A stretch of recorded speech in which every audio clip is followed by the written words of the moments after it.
A Dios le encanta hacer cosas nuevas, especialmente cuando nota que las cosas viejas o antiguas nos han estancado. Hace cosas nuevas Dios cuando nota que nos estamos independizando de Él. Y un buen ejemplo de eso lo encontramos en el Antiguo Testamento, en Isaías 43. No lo tienes que buscar, te cuento la historia. El pueblo de Israel se encuentra en cautividad babilónica. Y ellos, eso sucedió, fue un periodo de 70 años porque habían desobedecido la palabra de Dios. Había un tiempo de reposo para sus terrenos, sus tierras, en la cual ellos podían sembrar, cosechar por 6 años, pero el 7º año tenían que dejar que reposara la tierra, que los nutrientes y todo se recuperara para que ya en el siguiente año ya podían otra vez sembrar y cosechar. Eso era lo que Dios les había dicho, pero ellos lo habían descuidado por un periodo de 490 años. Y por ese descuido hubo una consecuencia, y esa consecuencia fue esa cautividad por 70 años. Un año por cada 7 años que ellos se hicieron de vista gorda, se puede decir, de lo que Dios había dicho. Y entonces esa es la escena. Y llegando a Isaías 43, nos damos cuenta que se está llegando el final de estos 70 años. ¿Y qué pasa cuando estamos en un lugar o haciendo algo por una cantidad de años así? Nos empezamos a imponer, ¿no?, a la cultura, a las cosas a nuestro alrededor. Esa vida en cautividad, ellos se habían acostumbrado y no solo eso, sino que se habían resignado, habían aceptado el estilo de vida de los babilonios y Dios tiene que hacer algo porque los va a rescatar. Dios tiene que despertar. Dios tiene que despertarlos para que ellos sigan poniendo su fe y su confianza en Él. Entonces, siendo esa la escena, el trasfondo, Dios les dice, fíjate en Isaías 43, te lo leo, es versículo 16, dice: así dice Jehová, al que abre camino en el mar y senda en las aguas impetuosas, el que saca carro y caballo, ejército y fuerza, caen juntamente para no levantarse, fenecen y como pábilo quedan apagados. Y luego dice en verso 18: no os acordéis de las cosas pasadas, ni traigas a memoria las cosas antiguas. Y el versículo más hermoso, 19, dice: he aquí que yo hago cosa nueva, pronto saldrá la luz. Y luego les hace una pregunta: ¿no lo conoceráis? Y luego dice: otra vez abriré camino en el desierto y ríos en la soledad. Dios les dice: sé que están desanimados, sé que están seducidos por los babilonios, pero algo nuevo viene. Les dice: sé que se han dado por vencidos, y por eso les dice, o les pregunta en versículo 19, les dice: cuando venga esta cosa nueva, cuando yo haga lo que estoy por hacer, ¿lo van a reconocer, sí o no?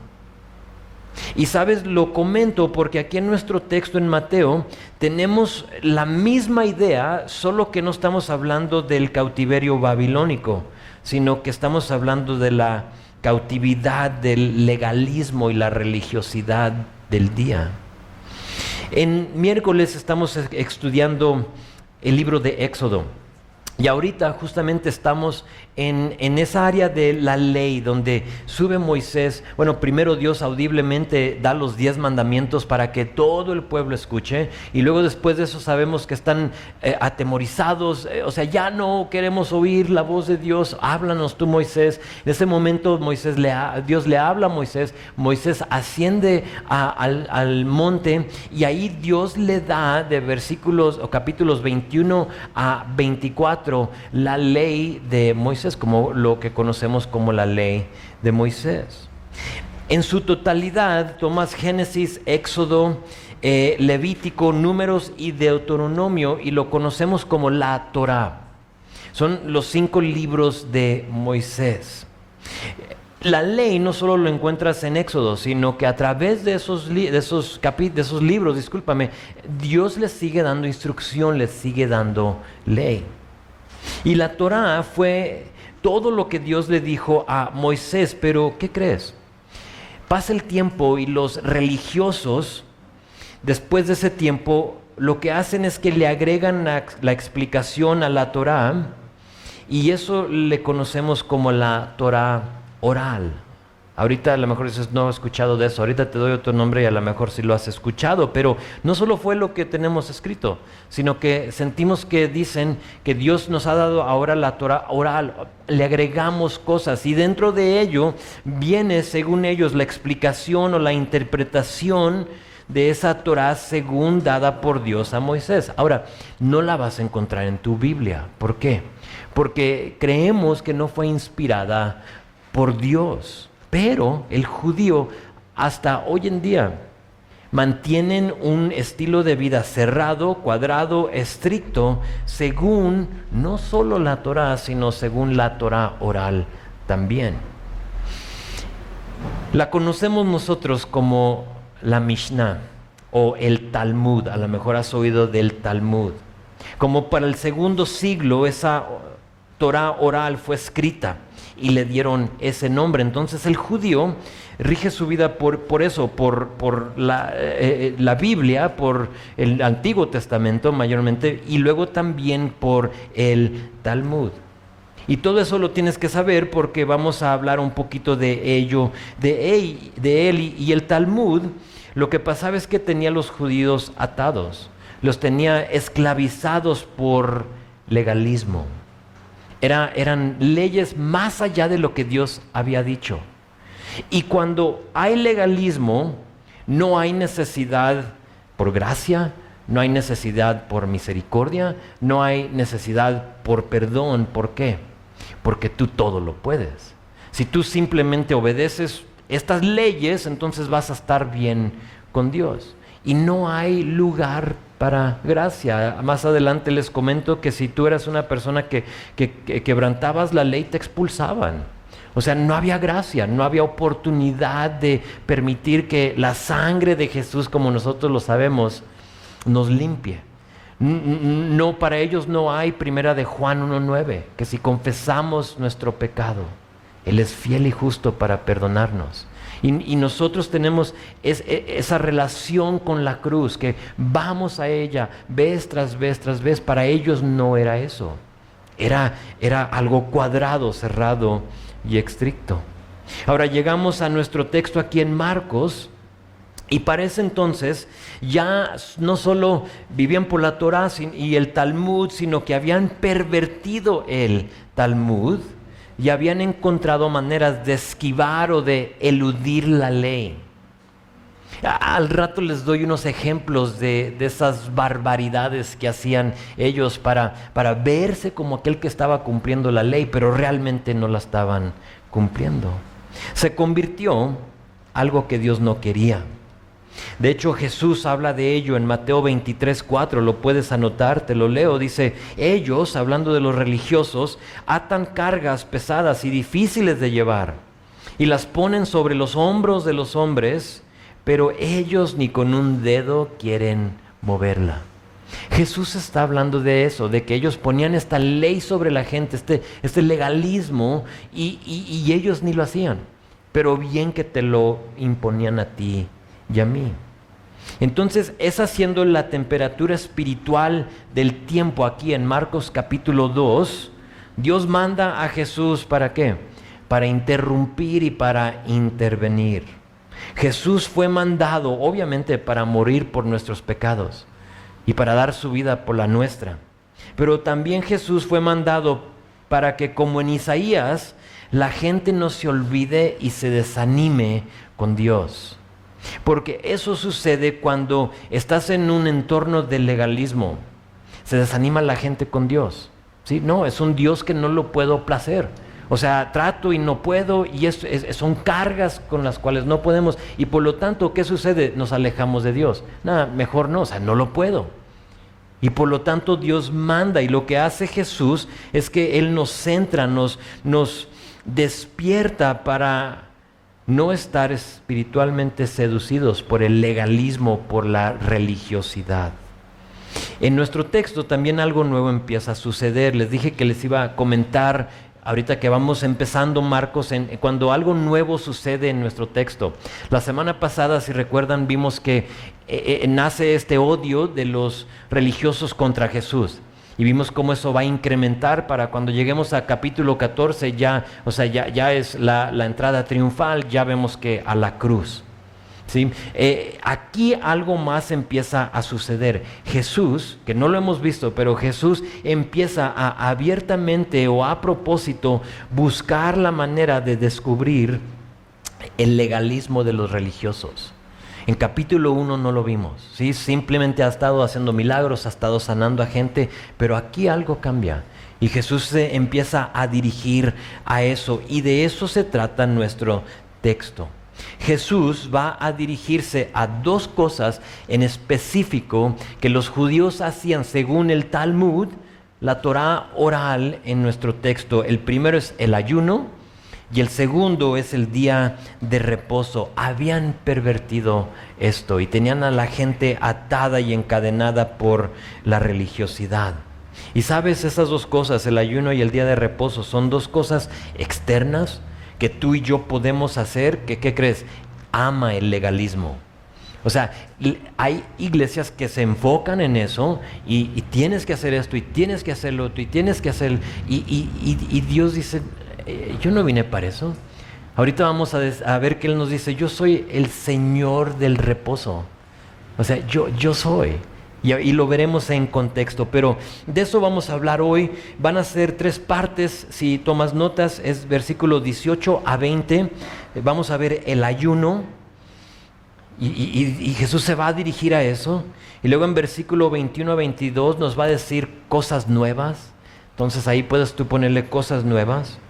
Y luego versículo 23 a 28, que es al final del capítulo, más capítulo 3, 1 al 6, se va a dirigir a el día de reposo. Entonces, el ayuno, cosas nuevas, el día de reposo, y empezamos con versículo 18. Dice, sígueme ahí, dice, y los discípulos de Juan y los de los fariseos ayunaban, y vinieron y le dijeron, ¿por qué los discípulos de Juan y los discípulos de los fariseos ayunan y tus discípulos no ayunan? Entonces se acercan a Jesús, están observando que los seguidores de Jesús estaban alegres, no estaban ayunando.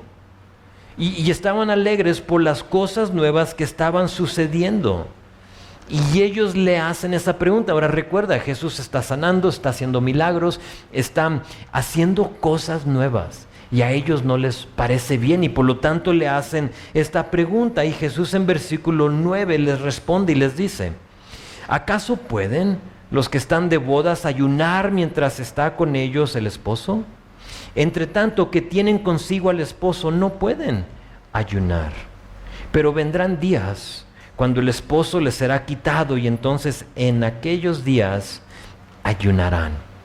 Ahora, no me quiero desviar mucho del contexto, pero sí quiero decir algunas cosas acerca del ayuno. Créanme, más adelante vamos a poder darle más tiempo a ese tema, pero sí quiero decir esto del ayuno. El ayuno no es para agradar a Dios. No ayunamos para que Dios nos vea y se complazca de nosotros. Eso es una razón errónea para ayunar. ¿Sí? Más adelante les diré que Él no quiere nuestro sacrificio holocausto.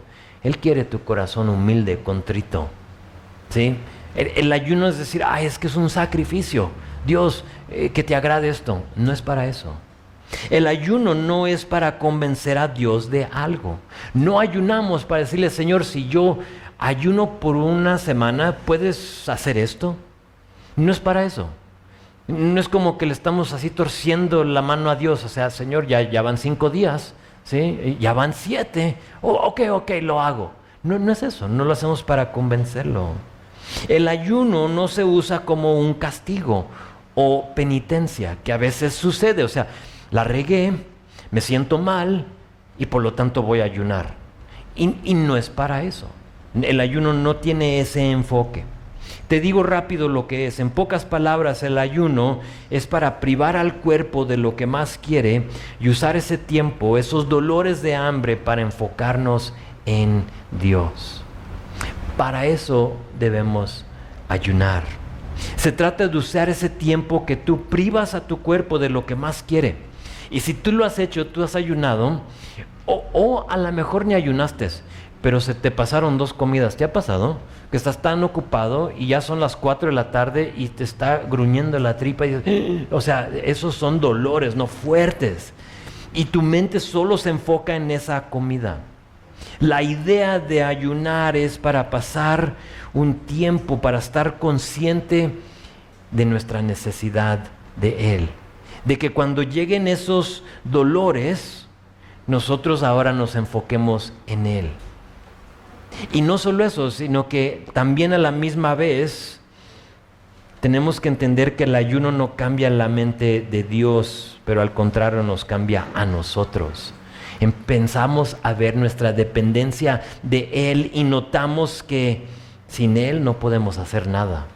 No podemos, o sea, no sé tú, pero si ayunas por un día ya nos estamos muriendo, ¿no? Y ya nos estamos echando ceniza sobre la cabeza y ¡ay de mí! No puedo hacerlo. Y eso estaba sucediendo y de eso a eso se dirige Jesús. Los religiosos usaban el ayuno como manera de aparentar ser más espiritual que los demás. Entonces ellos se rasgaban las ropas, se echaban ceniza, estaban tristes y cuando tú lo veías decías, chis, él ya tiene 2 semanas ayunando. Y por lo tanto lo exaltabas como una persona como más espiritual que tú. En el Sermón del Monte Jesús les advierte y les dice en Mateo capítulo 6, les dice cuando ayunen que no sea evidente. Dice que no tengan una apariencia miserable. ¿Por qué les dice? Porque eso estaba sucediendo. Todos sabían. Y porque Jesús lo dice, me gusta cómo lo dice y no escribí la versión que lo dice de esta manera. Reina Valera no lo dice así, pero dice al contrario. En lugar de andar de miserables, dice mejor peínense y limpien la cara. Y luego dice, así nadie sabrá que estabas ayunando. Y ese es el punto, es lo que Jesús quería, haciendo que ellos usaban el ayuno para algo equivocado. Les pregunta Jesús, porque ellos vienen, ¿y por qué ustedes no ayunan? Y Jesús les dice, oigan, pero ¿cómo van a ayunar mis seguidores si están de fiesta? Están en la boda. Ahora, ¿tú has ido a una boda donde todos están tristes? A lo mejor si no estás de acuerdo con los que se van a casar, no tú estás de atufado, yo no quiero que se casen, ¿verdad? Pero en general estamos todos contentos y estamos gozándonos en eso. Y es lo que está diciendo Jesús. Jesús les da la analogía de una boda en la cual Él es el novio. Y la iglesia, el creyente, tú y yo, somos la novia. ¿Y qué creen? Estamos de fiesta. Estamos de fiesta. Para ellos están viendo las cosas nuevas que Jesús estaba haciendo. Están tomando nota de que Jesús había llegado para liberarlos de la esclavitud de la ley. Y aquí vemos la primera de varias cosas de las cuales Jesús se va a dirigir para empezar a romper estas paradigmas, estas cosas que ellos habían puesto sobre la gente. Entonces estamos de boda. Ahora no tenemos a Jesús con nosotros, pero tenemos su salvación. Mas sabemos que Él nos rescató y que estar ausente de este cuerpo es estar ¿qué? Presente con el Señor. Entonces seguimos de boda. Todo va a estar bien. Pase lo que pase, todo va a estar bien. Entonces no tenemos que vestirnos de luto. No tenemos que echarnos ceniza sobre la cabeza y rasgar nuestras ropas. Porque Jesús ha vencido la muerte. Sí, entonces sí, para ellos Jesús está ahí con ellos, pero, ¿sabes? Para ellos se iba a llegar el momento cuando el esposo se les será quitado. ¿Y de qué habla?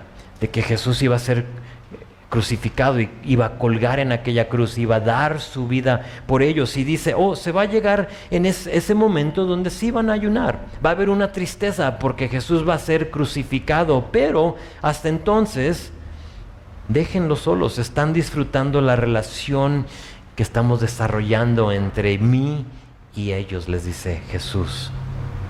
Era algo ilógico estar ayunando en una boda. Ahora, ¿tiene el ayuno lugar en la vida de un cristiano?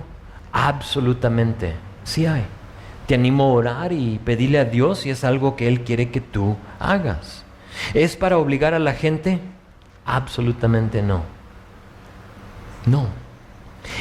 ¿Es para hacernos más dependientes de Él? Sí. Ese es el punto del ayuno. Y en una manera muy simple, Jesús destruye el mal uso del ayuno. Ellos queriendo ser súper espirituales, nosotros ayunamos, ustedes no, ¿qué onda? Estamos de fiesta, amigos. No tenemos que ayunar. Obviamente no les pareció muy bien y ahí empiezan a hacer y hervir el odio por Jesús. Ahora, ese fue el ayuno. Vean cómo les hace saber que Él estaba haciendo cosas nuevas. Vean la segunda división, porque aquí nos da unos ejemplos. Dice, nadie pone remiendo, o cuando dice pone remiendo, está hablando de nadie cose, para que te dé otra idea. Nadie va a coser de paño nuevo en vestido viejo. De otra manera, el mismo remiendo nuevo tira de lo viejo y se hace peor la rotura. Y nadie, dice, echa vino en versículo 22, vino nuevo en odres viejos. De otra manera, el vino nuevo rompe los odres y el vino se derrama. Y los odres se pierden, pero el vino nuevo en odres nuevos se ha de echar. Jesús les acaba de explotar la mente en esto del ayuno. Y aquí les explica, exactamente lo que estaba haciendo, cómo Él vino a hacer cosas nuevas. Usa dos ejemplos. Ve la primera. La primera es una prenda vieja que tiene un agujero. ¿Sí la tienes en tu mente? Yo pienso en los pantalones de cuando estaba yo chico, donde todas las rodillas, o sea, sé que hoy en día ahora se compran los pantalones ya todos rasgados, ¿verdad? Es como lo que es cool. Pero en mi época, eso no se hacía. O sea, nos daba vergüenza, nos daba pena que tenga un agujero en nuestros pantalones. Y no sé tú, pero mi mamá no se ponía ahí a coserle, sino que iba a comprar los parches. ¿Recuerdas los parches de mezclilla? Y eso era como peor que me cosa algo ahí, porque no sé, yo quería pantalones nuevos, pero bueno, mi mamá le ponía parches y ahora se lo agradezco, en aquel entonces no, pero el punto es esto, que esa tela vieja no la puedes remediar con una tela nueva, porque como una playera, ¿has comprado tú como una playera de algodón, 100% algodón? Y la compras a tu medida mediana y la lavas, la usas y luego la lavas, pero la lavaste en agua caliente y luego la tiendes y luego se seca y luego la pones y ahora es como extra chica. ¿No te ha pasado? ¿Por qué? Porque se encogió. Y eso es lo que está diciendo aquí, así como una playera nueva que compras en una talla que te queda, después la lavas, ahora ya no te queda. Eso está diciendo Jesús. No podemos hacer algo nuevo, fíjate, en un sistema viejo.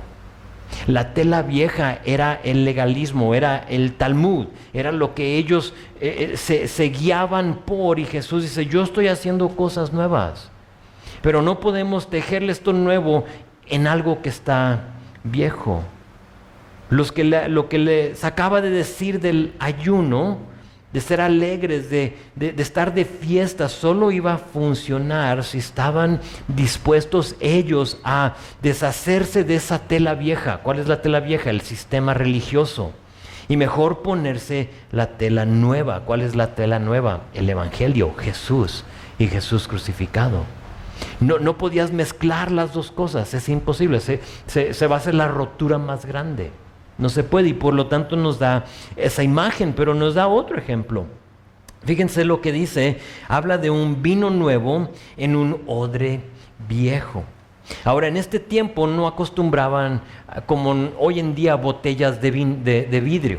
O sea, el vino viene en botellas, no ya de vidrio, ya no lo tenemos en odres, pero en este tiempo lo que hacían es que tomaban la piel de un chivo, de un cordero, y lo curtían, trabajaban la piel, después la cosían para hacer el odre, la bolsa, y luego la sellaban por dentro con resina para que después de eso, pues obviamente no se saliera, ¿verdad? Pero después de eso ya podías poner tu vino, o a veces le echaban agua, también mantequilla o hasta queso en los odres, pero lo más común era el vino.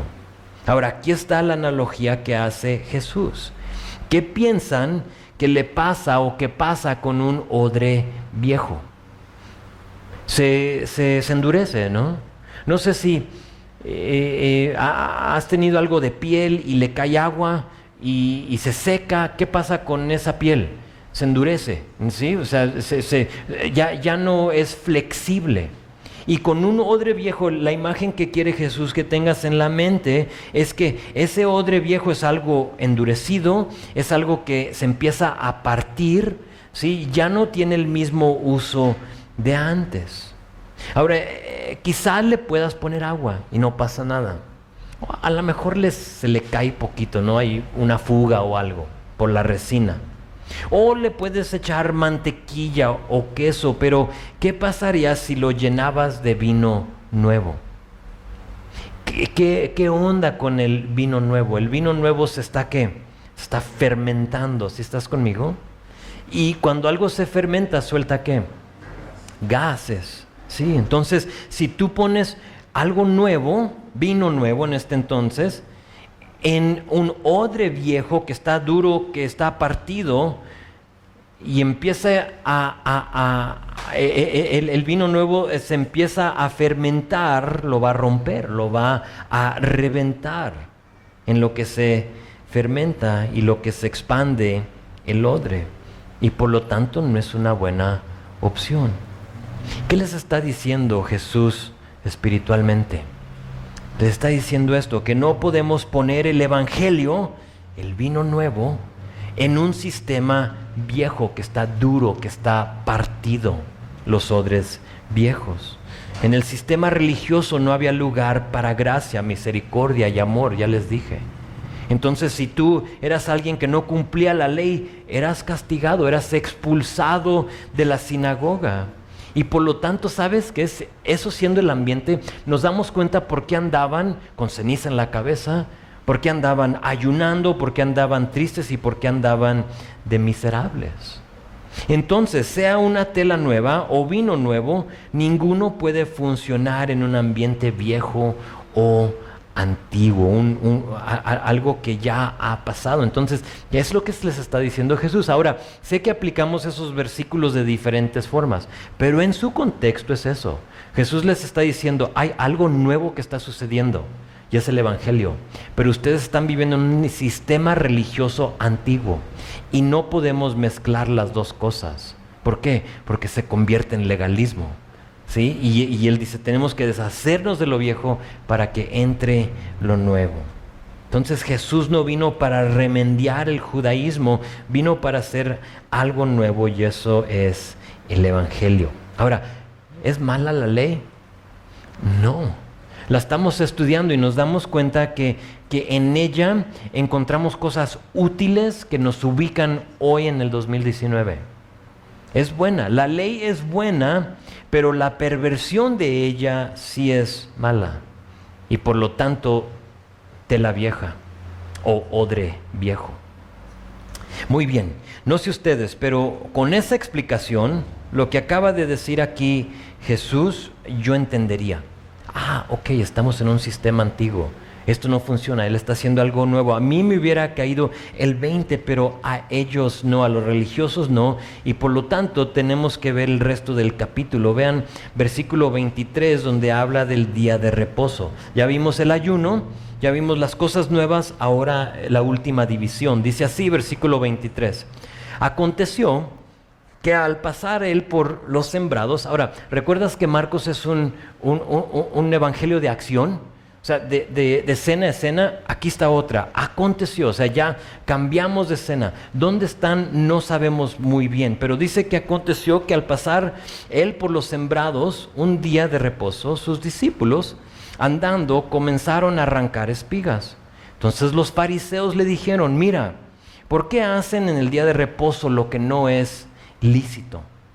Ahora, de nuevo, a lo mejor están en Capernaum, como estuvieron en la primera parte de capítulo 2, o están en unos lugares vecinos, no sabemos, pero aquí encontramos a Jesús y a sus seguidores, los que están siguiéndolo en este momento, en el día de reposo. Entonces es el sábado, es el Shabbat. Ahora, no nos dice a dónde van. No sabemos si van a la sinagoga, no sabemos por qué están ahí, solo sabemos que van pasando por un sembradillo de trigo y se les hizo fácil arrancar las espigas y luego le quitan las hojitas y luego se comen los granitos de trigo. Esta semana nos trajo ensalada de trigo Magui y yo nunca la había probado, pero eso era una ensaladita con lechera, con manzanas o peras más trigo y súper rico. Nunca había yo comido el trigo así, pero eso están haciendo ellos. Están arrancando espigas, quitando hojitas y comiendo los granitos. Haz de cuenta las semillitas que comemos nosotros, tú sabes, las semillitas o algo así. Ahora, ¿esto en la ley es prohibido, sí o no? ¿Sí? Vamos a ver.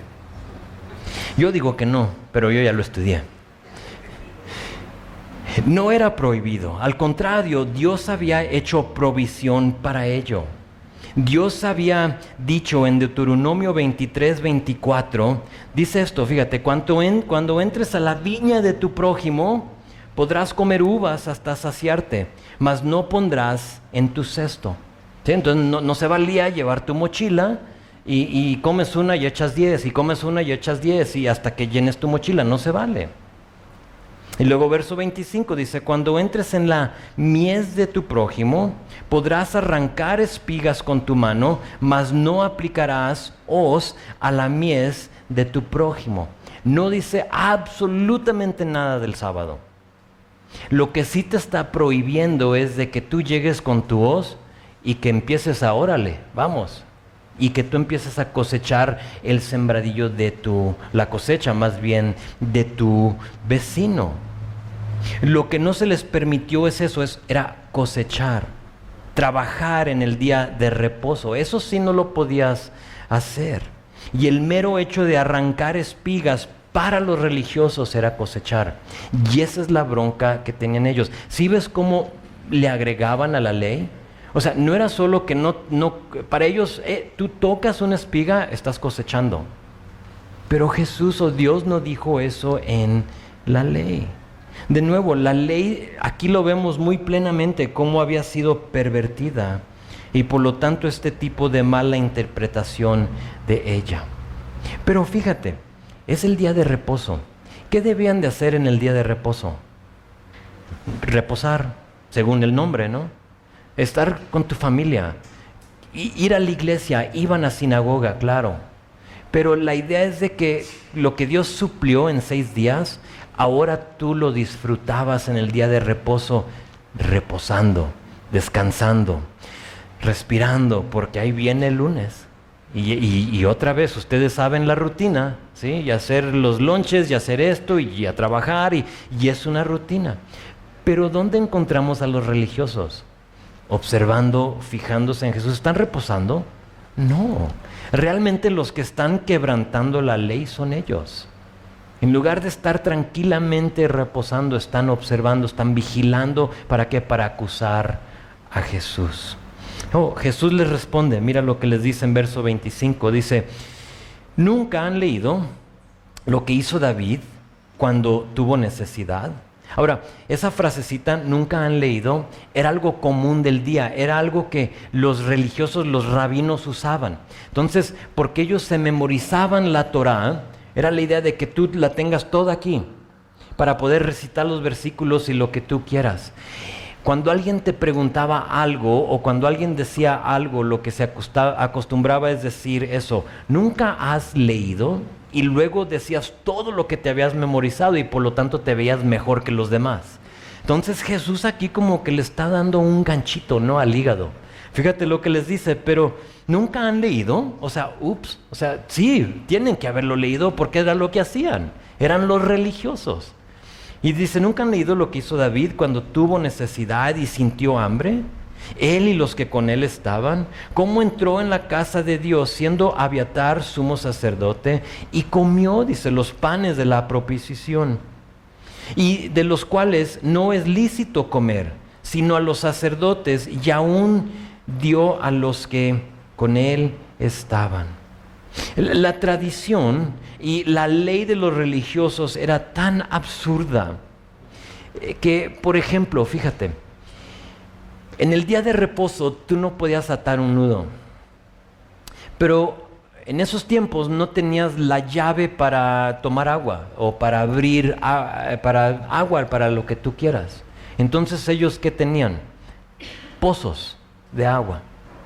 Pero para sacar agua del pozo, porque el pozo está profundo, tienes que usar una cubeta. Obviamente no te vas a meter tú, sino que, ¿qué hacías? Le atabas un nudo a la cubeta, ¿para qué? Para bajarla, ¿no? Pero no podías, porque era el sábado. Y en el sábado no se permitía atar un nudo. Ese era trabajo, no era reposo. Pero fíjate, a la mujer sí se le permitía atarle un nudo a su faja o a su cinto. Entonces se vestía la mujer y se ponía el cinto, la faja. Y ella sí le podía poner su moño, ¿no? O sea, le hacía el moñito ahí. Entonces, ¿qué crees que hacían? Para esquivar la ley. Vieja, ¿dónde estás? Ven. Y venía la mujer. Y ojalá que no le digas así a tu mujer, pero bueno, si le dices así, está bien. En cariño está bien, creo. ¿Dónde estás? Y viene y necesitamos agua. Ok, entonces, ¿qué hacía? Sacabas la cubeta y ella le ataba el nudo y otro nudo porque eran varios cintos, y ella está ahí bajando la cubeta, extrayendo agua y tomando de ahí. Si te fijas de lo que estaban haciendo con la ley, o sea, eran cargas que no podían cargar. Y buscaban maneras de darle la vuelta. Y Jesús aquí les da el ejemplo de David cuando está huyendo del rey Saúl en 1 Samuel capítulo 21. Está huyendo y por la necesidad, porque tuvo que salir así apurado, había hambre. Y David entra con el sacerdote Abiatar y le pide el pan y toma el pan que se supone era para el sacrificio. No era lícito que él comiera de ese pan, pero sabes, él lo toma y come. Ahora, ¿por qué este ejemplo? ¿Qué nos está tratando de decir aquí Jesús? Es muy simple. Jesús nos está diciendo con esta historia que la necesidad humana es más importante que el ritual religioso. Y es eso, estos religiosos se perdieron el principio más importante, y eso es que Dios no quiere nuestro sacrificio. Dios no quiere nuestro ritual, sino que según Salmo 51:17, Dios quiere nuestro espíritu quebrantado. Dios quiere nuestro corazón contrito y humillado. Y Jesús aquí les está diciendo, pero espérate, es más importante que ellos coman que obedezcan tu ley pervertida. O sea, para ellos era más fácil que ellos anduvieran con hambre, sin importarles a ellos la necesidad humana. El ritual religioso era más importante. Y Jesús viene para romper todo eso de ellos. Eso es exactamente lo que hacían los maestros de la ley. Y aquí les dice Jesús, vean en verso 27, también les dijo, porque no termina con eso. Les dice, el día de reposo fue hecho por causa del hombre, y no el hombre por causa del día de reposo. Y luego verso 28, por tanto, el Hijo del Hombre es Señor aún del día de reposo. ¿Quién es el Hijo de Dios? Jesús. Y Él está diciendo, yo soy el Señor del día de reposo. Les dice, tienen todo al revés. Tienen todo al revés. El día de reposo fue dado para que nosotros, para que ustedes descansen, para que ustedes reposen y no para cumplir un montón de reglas. Pero sabes, por algo, y no lo entiendo, pero por algo se nos hace más fácil cumplir con reglas que simplemente rendirnos y confiar en su gracia y reposar en Él. No sé por qué, pero nada ha cambiado. Aún hoy en día hay iglesias religiosas legalistas y están llenas de gente que te dicen tienes que vestirte de esta manera, no puedes comer lo otro, te tienes que abstener de un montón de cosas. Mujeres, pónganse su velo, no se pinten, o sea, y por lo tanto todos andan como de luto, ¿no? Y vas a una iglesia así y todos no están de boda, están en un funeral, literalmente, porque eso es lo que hace la ley. Pero algo en nosotros prefiere cumplir con cosas que pensamos complacen a Dios. Si yo hago esto, Dios se va a complacer. Y Dios no quiere eso. Fíjate lo que dice Jesús. Si yo, que soy el Señor del reposo, Él se está identificando con Dios. Fíjate, esto es importante. Si yo, que soy el Señor de reposo, no me estoy ofendiendo, no me estoy molestando por que ellos están comiendo, ¿por qué ustedes? O sea, yo soy el Señor del reposo. Si era un delito, ¿no creen que yo les hubiera llamado la atención? Es básicamente lo que les está diciendo ahí. Jesús no iba a permitir que ellos pecaran, ¿de acuerdo? O sea, jamás los encaminaría a pecar. Y aquí les dice, ¿por qué ustedes? ¿Por qué les están reclamando? Mejor reposen. Cosas nuevas. Jesús está haciendo cosas nuevas y esto era algo totalmente nuevo para todos. ¿Y qué creen? Estudiando estos capítulos que hemos visto en Marcos, de hecho lo que vimos solamente hoy, ¿a poco no vemos una gran diferencia entre gracia y ley? O sea, se nota, es palpable. O sea, ley rígida, cerrada, cuadrada, tienes que mantenerte aquí. Gracia es, yo soy el Señor del reposo. Relax, les está diciendo, respiren, tranquilos, nada pasa. La ley ata, la ley te restringe, mientras que la gracia te libera. Ahora, Jesús no nos libera para que hagamos lo que queramos, sino que ahora, siendo liberados, somos personas que le agrada a Él en todo. Y por lo tanto cumplimos lo que nos dice su palabra. Y vemos los 10 mandamientos y los queremos cumplir. No para complacerle a Dios, sino porque sabemos que nos lo dio, porque es algo importante para nosotros. No debemos de andar de rateros. No debemos de andar adulterando y codiciando y matando y blasfemando y todo lo demás. Eso no es bueno para nosotros. Y ahora, cuando vemos que no es para eso, para complacer a Dios, y no es para nuestro bien, ahora de todo corazón cumplimos con las cosas que Dios nos ha dado. Ahora nos restan unos versículos, capítulo 3. ¿Qué les parece si los terminamos? ¿Sí? ¿Rápido? Ok, muy bien. Verso 1, vean, porque va con el ayuno, es otra historia. Dice verso 1, otra vez entró Jesús, cambia la escena. Evangelio de acción, vamos de un lugar a otro. Otra vez entró Jesús, no sabemos en dónde, muy probable en Capernaum, en la sinagoga. Y había ahí un hombre que tenía seca su mano. Y le acechaban para ver si en el día de reposo le sanaría, a fin de poder acusarle. Aquí te describe el corazón de los fariseos. Ahora, quise incluir estos versículos en nuestro estudio hoy porque es la misma idea de arrancar espigas. Solo que esta vez no tiene que ver con comer, sino que tiene que ver con la salud de una persona. Y estamos en el día de reposo, donde supuestamente no se debe de hacer nada. Y fíjate, Jesús entra a la sinagoga y ahí entre toda la gente, ¿cuántos te gustan? ¿100 personas? ¿200 personas? No sé, 100 personas vamos a decir. Hay 100 personas ahí y entre toda la gente está un hombre que evidentemente se le había secado la mano. Ahora, esto no era de nacimiento. El texto da a entender que en un tiempo algo le pasó. Diferente a Juan 9, cuando, y ahorita hablo de ello, cuando Jesús sana al joven que estaba ciego de nacimiento, no lo dice, o sea, nació así.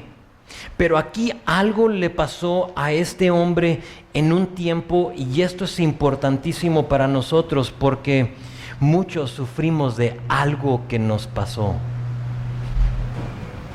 Algo que tú no pediste.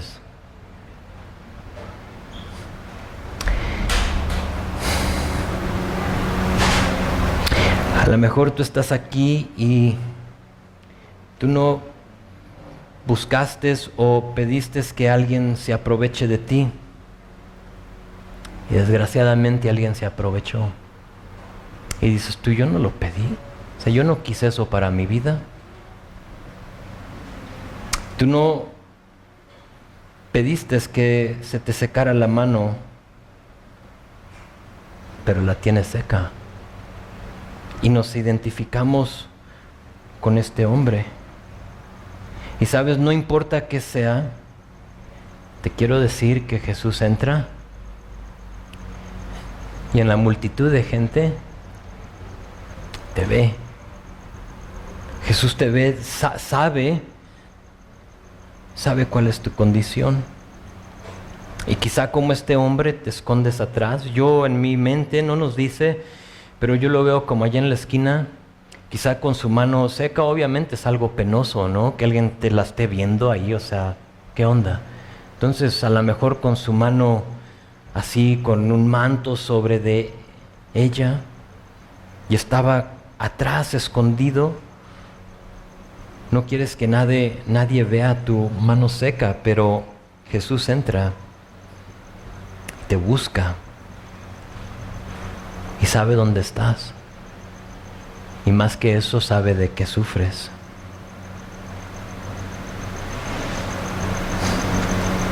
Verso 3.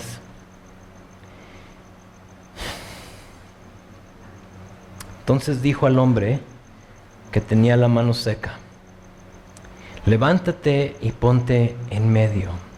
Ahora imagínate, vete ahí en ese lugar conmigo. Están ahí y le dice Jesús: tú que estás allá. Y yo, o sea, yo, no, yo, sí, tú, ven, levántate. Y ponte tú aquí en medio de todos. ¿Te imaginas la vergüenza del hombre? Pero nota que obedeció. Ok, voy. Y se pone el hombre ahí enfrente de todos, sin duda todos viéndolo, a lo mejor algunos como que haciéndose a un lado, no me vaya a tocar y se me seque a mí la mano, porque así pasa. Y ahí con ese hombre en medio, nota que Jesús en verso 4 ahora se dirige a los religiosos, fíjate, y les dijo, no le está hablando al hombre con la mano seca. ¿Es lícito en los días de reposo hacer bien o hacer mal? ¿Salvar la vida o quitarla? Pero nota que ellos callaban. ¿Por qué callaron?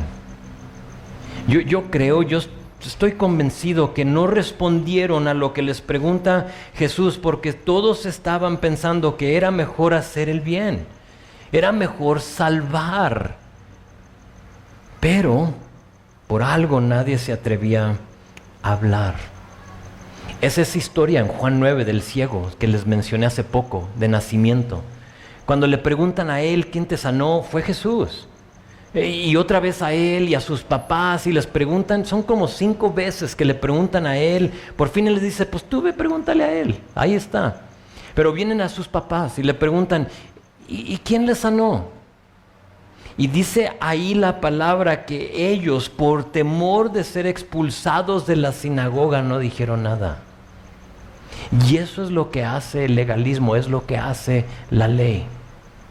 Te entra un temor y es lo que está sucediendo aquí. Estaban tan atemorizados de la ley de los fariseos que estaban viendo a Jesús y a los demás, que si alguien dice es mejor salvar, es mejor sanar, expulsado. Por lo tanto, nadie responde. A veces estamos tan metidos en nuestro legalismo que nos cuesta responder en afirmativo y mejor callamos. Y no se vale.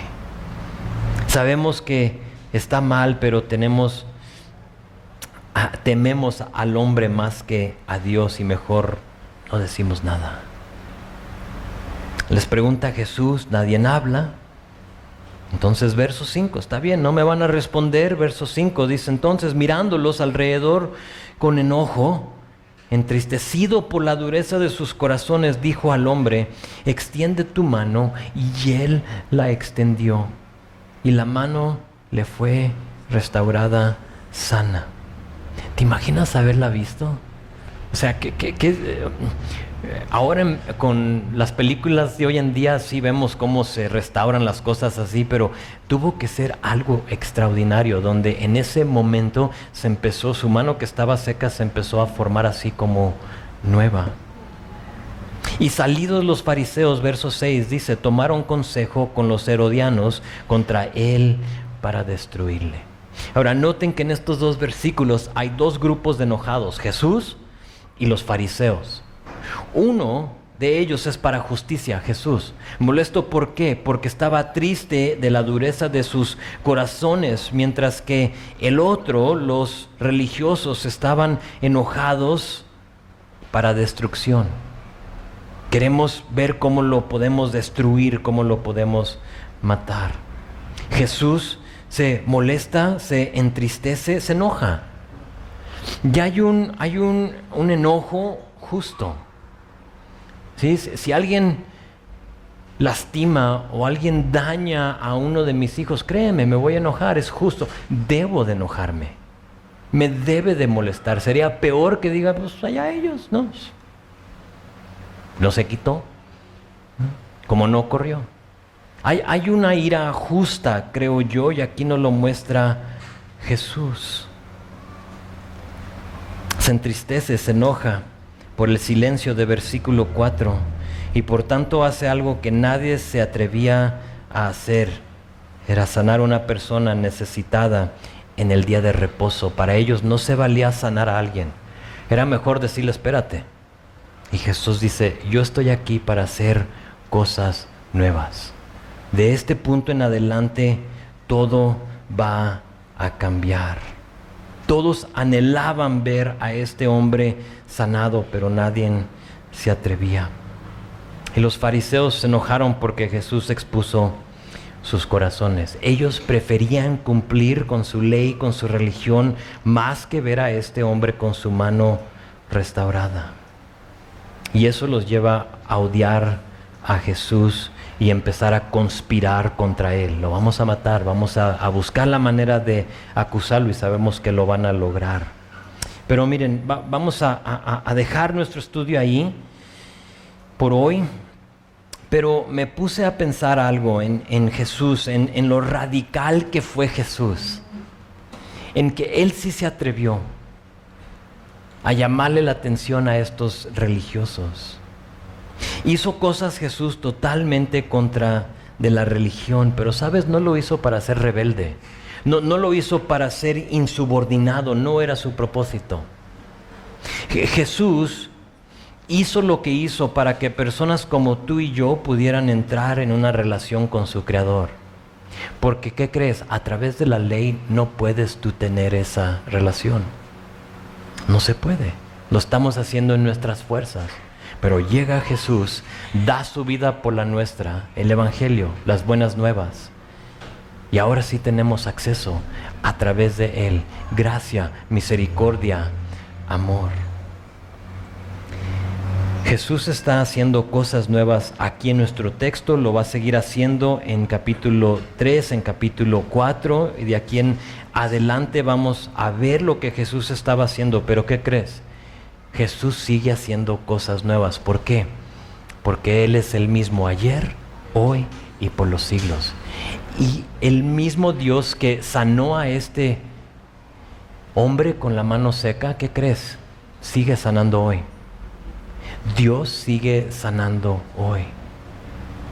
Dios sigue liberando al que está atado, endemoniado, encadenado por adicciones, por alguna otra cosa. Dios sigue haciendo milagros. Y siendo que esa es verdad, me quiero dirigir a dos tipos de personas que quizá estén aquí con nosotros hoy. Uno, el que se considera creyente, el que ha puesto su fe y su confianza en Jesús. Si ese eres tú, te quiero animar a que no te dejes engañar por el legalismo. Tu carne lo quiere. Si yo empiezo a poner un montón de reglas, a lo mejor no todos, pero un buen porcentaje de ustedes lo harían. ¿Por qué? Porque queremos agradar a alguien. Más si lo etiqueto como agradas a Dios si hacemos esto. Y de pronto estamos todos vestidos de cierta forma. No quiero ofender a nadie. Pero no te dejes engañar por el legalismo. Jesús se expuso al oprobio de los religiosos para que tú y yo no tengamos. No cargues con lo que Jesús ya te ha liberado de. O sea, camina en libertad. No te pongas yugos que no puedes cargar. Camina en la gracia que te salvó. Ese es mi consejo para ti. Pero dos, quiero dirigirme a la persona que tiene la mano seca en este lugar. O a lo mejor no literalmente, pero padeces de algo y tienes la mano seca. Te quiero decir que Jesús te está buscando. Jesús te está diciendo, levántate, extiende la mano y deja que te sane. Noten en nuestra historia que el hombre solo tuvo que obedecer. La mano no fue sanada cuando él la extendió.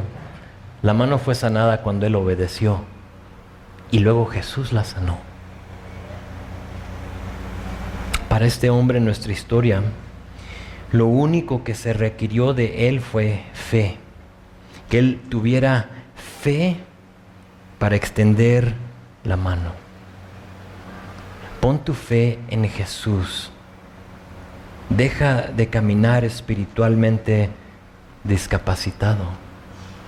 Deposita tu mano seca en Jesús. ¿Qué les